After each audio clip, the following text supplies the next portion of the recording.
Yan guys, yung kaibahan ng nagtatagas na carburetor yung gasolina. Yan guys, check natin yung floater. Yan o, ayan o, hindi siya nagbabounce. Yan o, ibig sabihin sira yan guys. Yan o.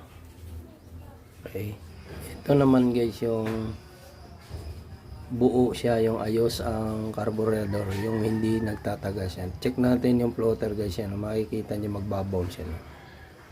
Ba, ayan o, ba, di tulad kanina pag clinic mong ganon, hindi siya nagbabounce yan.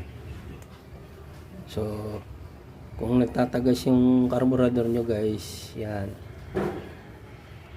papalitan nyo lang dyan ay yung jitter guys. Ito, yan, ito, nakita nyo guys yan o. Ito yon yung jitter na tinatawag. Yan o, yan yung papalitan nyo lang guys. Yan,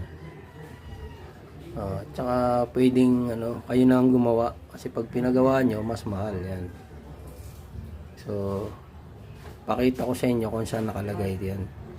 Okay, so yan nyo guys o, dun yan, ayan o, yun yung nasa gitna. Ayan, so pag inano mo to, tinouch mo tong floater, yan o, kita nyo nagbabounce. So ayun yung nasa gitna. Ayan, yan yung portion na yan, yan.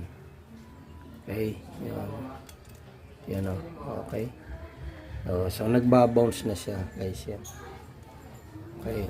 So yun lang, pag siya nagtatagas yan, so floater lang po sira niyan. Yan, okay na.